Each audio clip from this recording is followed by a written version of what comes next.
Thank you so much for joining us and welcome to the second of VetCT's 12-minute take-home webinars. It's really great to see so many of you guys here today. A lot of you who are on this call also joined last week's session, and some of you are new to these, so thank you very much for coming along. Last week's session was recorded and it's available on YouTube and on our website, and we will also be recording this session. It will be available from tomorrow. Just as a reminder, VetCT, who we are, what we do, we're a tele-consulting company, and we basically are providing specialist support for interesting cases, those questions, those burning questions that you might want to ask a specialist. Our aim is to help you do more with your cases and to learn from your cases through every interaction. So the what's up on the screen here at the moment is a QR code that you can hopefully see there today. You might need to put it on a big screen, but if you want to download our app, then you would just scan that QR code and it will take you to the App Store or to the Google Play Store, and that will enable you to start interacting with specialists about your cases on a daily basis. So on to today's 12-minute webinar, and just as a reminder, this session is being recorded. There's an opportunity to ask questions at the end of the 12-minute talk, so it's really great if you guys can add those into the chat box and we will gather them up, and then we can ask Lisa at the end any questions that you have. And so that just leaves me to introduce you to Dr. Lisa Smart, who's one of our very own, very friendly, excellent specialists, and she's an American diplomat in veterinary emergency and critical care. She's actually joining us today from Western Australia, of all places, so it's her evening time. So I'll hand over to you, Lisa, and thank you so much. Thank you, Victoria. Thank you so much for having me today. And thank you for nominating this topic for those people that voted for the respiratory distress. This can be a very stressful problem for clinicians when you have a patient presented to you that's struggling to breathe and cyanotic, and it can send you into a little bit of a panic because what you do next can be life-saving or life-altering. So there's a few things that we're going to run through in the next 12 minutes, and that includes how to narrow down the cause of the respiratory distress so that you can take action, how to choose the most appropriate emergency intervention for that action, and to be aware of the diagnostic tests that can help you while you're delivering the emergency intervention. And these are not going to be thoracic radiographs, which might surprise you. So I'm first going to just give you a few notes on what to do immediately when you have a patient that comes in respiratory distress. And this goes back to the basics of ABCs, the basic triage. So airway, breathing, circulation. If you think the airway is compromised, especially if there's a lot of noise that you're hearing, then consider intubation straight away. Patients should always get oxygen until it's proven that they don't need it. You should consider sedation in your patients carefully if there's cardiovascular compromise, but there are some patients that will really benefit from some sedation. Cooling for dogs is a common thing that's needed, especially if it's upper airway obstruction, rarely for cats. And also don't forget the C for circulation. So assessing the perfusion parameters, place an IV catheter for your drugs, but also you may need to treat shock. So these are the 7 areas that hopefully you can narrow down the cause of respiratory distress in your patient: upper airway, lower airway, parenchymal disease, the pleural space, chest wall and diaphragm, the vascular system, and then all the other diseases that kind of look like respiratory distress or cause an increased work of breathing, but are not to do with the respiratory system and can fool you. So upper airway obstruction is always noisy, unless there's no air moving at all, which hopefully you'll know about pretty quickly. But if there's air moving, it's a noisy process. So the first noise is stridor, which is a high-pitched, continuous noise. So it's a fixed obstruction. Hopefully you can hear the stridor in this dog as a high-pitched noise. It will become more obvious in a moment.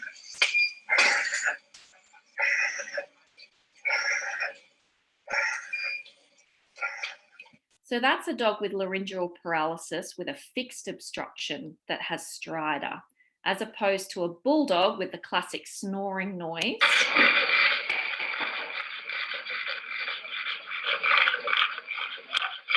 So stertor is a low-pitched, discontinuous noise. So that's soft tissue flapping around. So it gives you a bit of an idea of the type of obstruction that's occurring.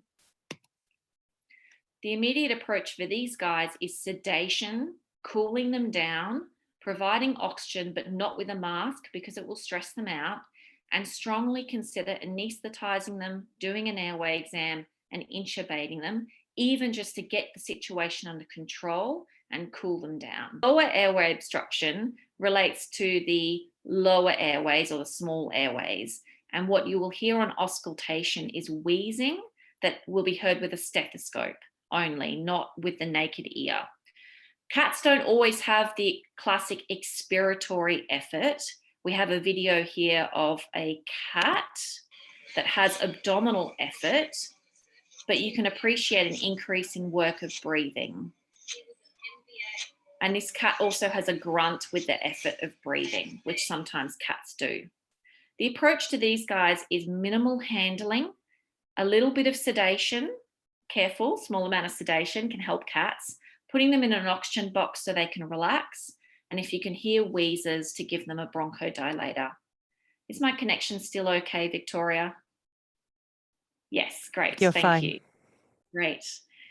Pulmonary parenchymal disease. So these guys will just have an increased effort in their breathing, in no particular pattern, just increased effort, often long inspiratory phase. You may hear crackles bilaterally on auscultation, or just loud sounds everywhere. And if you use point of care ultrasound, you might see B lines or a shred sign when you do an ultrasound of the chest, which can be helpful to detect fluid at the margin of the lung lobe mixed in with the gas. And if you're interested in the techniques for point of care ultrasound, there's a reference at the bottom of this slide that's a really good read to help you with that technique. Okay, so pleural space disease. You may see some particular patterns of breathing with pleural space disease. One of them is paradoxical abdominal movement. So that means when they breathe in, their abdomen collapses in or contracts.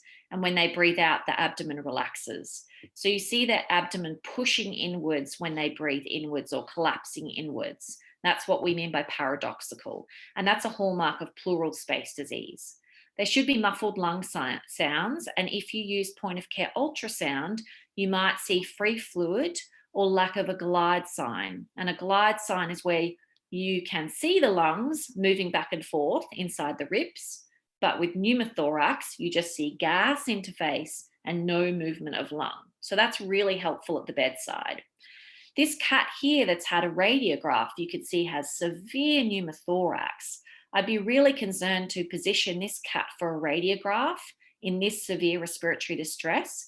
You may actually cause the death of this patient by attempting to radiograph.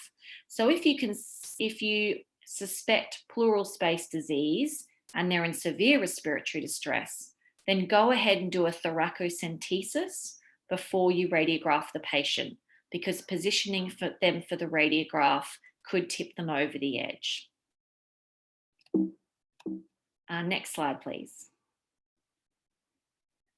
It should be chest wall disease. So chest wall disease might also have this paradoxical abdominal movement. Dogs are often panting or just have really rapid, shallow breathing with chest wall pain or paresis of the diaphragm. If they've got a diaphragmatic hernia, then you might appreciate muffled lung sounds. And again, if you're doing point of care ultrasound, you might actually see those abdominal contents in the chest. So you might see liver in the chest, or you might see intestines in the chest. And you can see this radiograph here demonstrating just loops of bowel inside the chest where they should not be. Again, standard approach of oxygen therapy and sedation and working out exactly what the cause is of the chest wall disease. Next slide, please. Keep accidentally pressing it myself. So the blood vessel one is a difficult one because it's a diagnosis of exclusion. These guys will just have increased work of breathing and possibly cyanotic from their hypoxemia. So it can be difficult to narrow this one down to the vascular space. Basically, it is a diagnosis of exclusion. So you might use point of care ultrasound and not see anything relevant. You might do radiographs and not see any abnormalities. You might do point of care blood work and see some red flags for underlying diseases that might increase risk for pulmonary thromboembolism. But this is probably one of the trickiest. So if you've ruled out everything else, it's something that you should consider. And then last of all, the lookalikes. So the lookalikes just have increased work of breathing. These patients often have slow, deep breaths that are at a faster rate to normal, but no particular pattern, just increased effort and a slight increase in rate.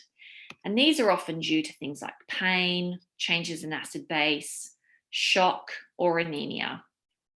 So those ones, if you do point of care blood work, you might see some clues like severe anemia. Your physical exam might show shock. So this one really depends on the underlying cause, but give them oxygen therapy until you work out what's causing that increased respiratory effort. So just to recap, we've gone over the 7 different causes of respiratory distress. On to the next slide, please, Victoria. Choosing the most appropriate intervention and being aware of diagnostic tests. So if we recap those 7 areas on the next slide, it was upper airway, lower airway, pulmonary parenchyma with crackles, pleural space with muffled sounds, chest wall or diaphragm, the PTE, which is the hard one, and then the lookalikes that might also increase the work of breathing. And then the types of interventions that you might need to perform are intubating, oxygenating, always oxygenate until proven otherwise. Consider some sedation, especially upper airway disease or obstruction, and cats with respiratory distress, a little bit if it's heart failure, cooling dogs down, and assessing for shock. Some of the tests that might be useful in the emergency room while you're stabilizing your patient. If you have a pulse oximeter and blood gas analysis, you can assess oxygenation and ventilation. But otherwise, rely on your baseline bedside blood work, like simple blood like Paxil volume, lactate. If you have point of care ultrasound, it can be really, really useful for getting some clues about the type of disease in the parenchyma or the pleural space. But don't forget about radiographs, because point of care ultrasound never replaces radiographs. So once the patient is stable, still consider thoracic radiographs so you can see the whole respiratory system, not just the edges of the lung. Okay, thank you very much. I'm very happy to answer questions now, and I'm sorry that we had a bit of a pause in the middle there with the internet connection. It looks like we have a couple of questions. So someone has asked, what sedation or anesthetic protocol for intubation in an emergency case where there is noise in the thoracic cavity and auscultation of the heart is not feasible? So I think this is a really realistic scenario when you have an emergency intubation and you don't know the status of the patient very well. They might be in shock. They may have cardiovascular disease. So the upper airway obstruction is a little straightforward. You can use propofol or afaxan or even thiopentol if you have that in your practice without worrying as much. But if they have heart disease, they have noisy lungs, you're worried they could have congestive heart failure and they need to be intubated, then the types of drugs I would use is a pure mu agonist, opioid, such as fentanyl, or even methadone as a pre-med. A benzodiazepine, such as midazolam, is a good choice. And then once you've given those 2 drugs, you often only need just a very small amount of induction agent to then induce anesthesia.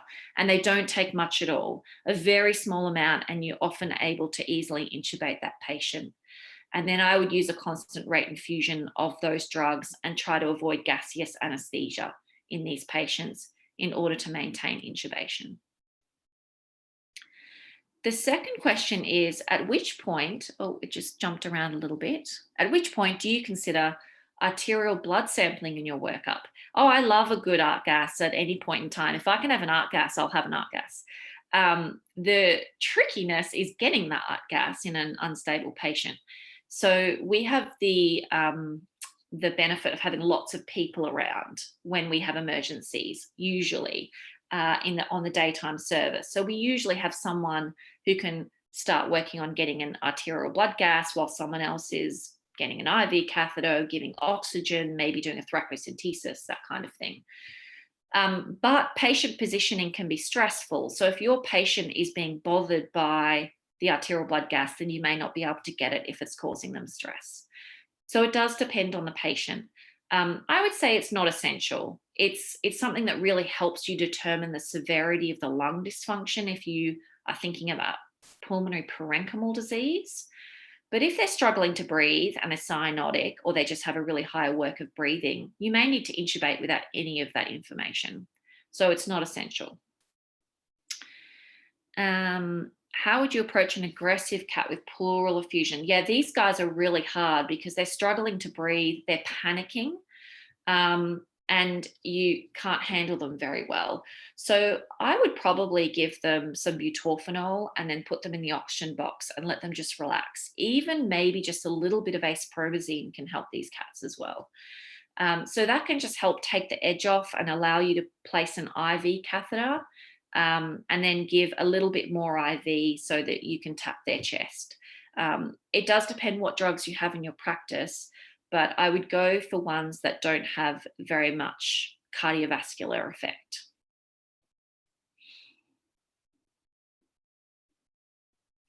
A PTE would be visible on CT if you did a perfusion scan. So there are techniques that can be used to detect pulmonary thromboembolism on CT. And I'm not going to say anything more than that because Victoria is sitting right there.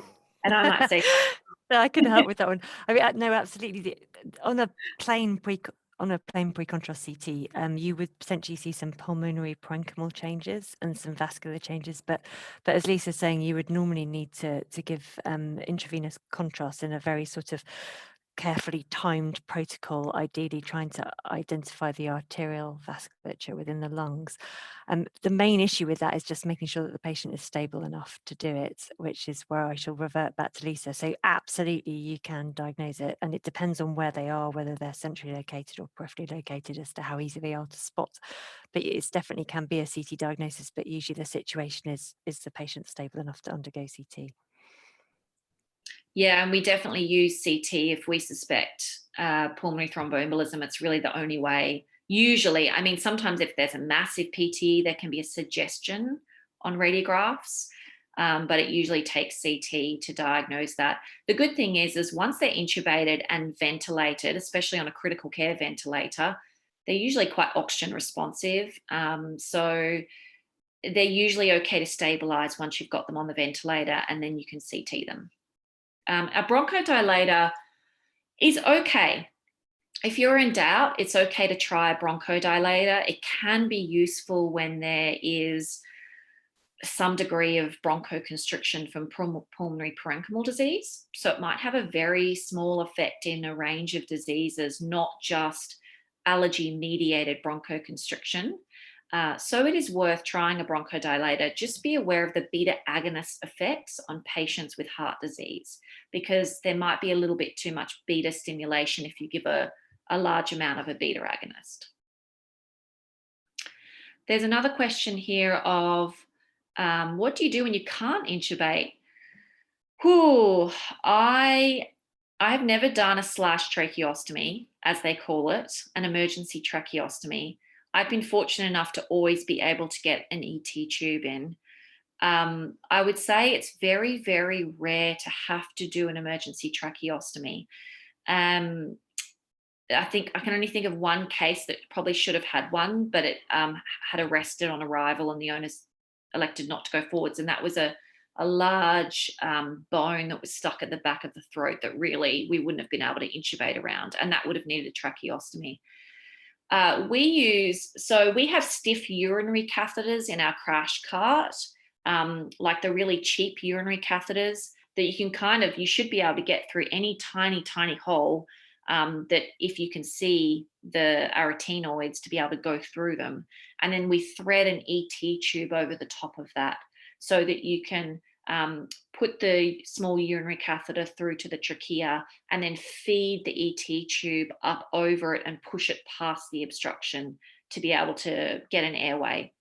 If you can't get even a urinary catheter through because the obstruction is so bad, then you may need to do an emergency tracheostomy, and that may be your only choice.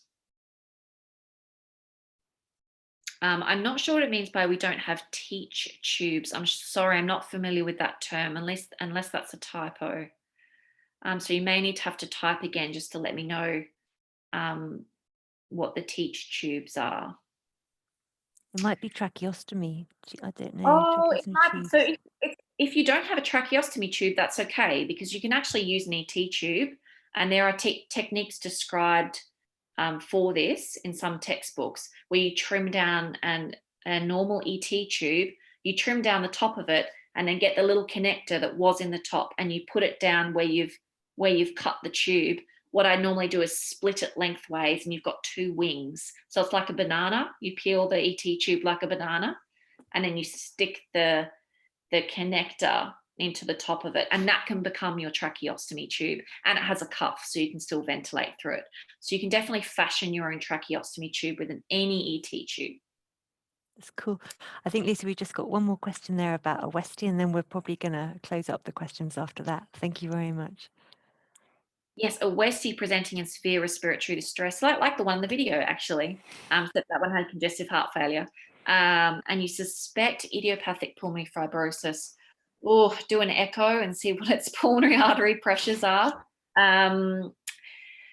Yeah, this is a really hard disease, because apart from treating their pulmonary hypertension, if they do have pulmonary hypertension, there's not much else that you can do with pulmonary fibrosis. There may be an inflammatory element, so maybe prednisolone may help, but this is getting outside of my realm. This is getting into chronic medicine.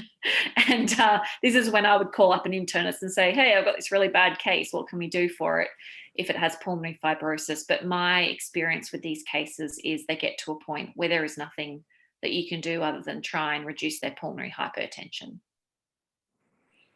Thank you so much, Lisa, and thank you all for those excellent questions. It's really fascinating, actually. It's good discussion. Wonderful. So just to remind you guys, I'll just put the next slide up.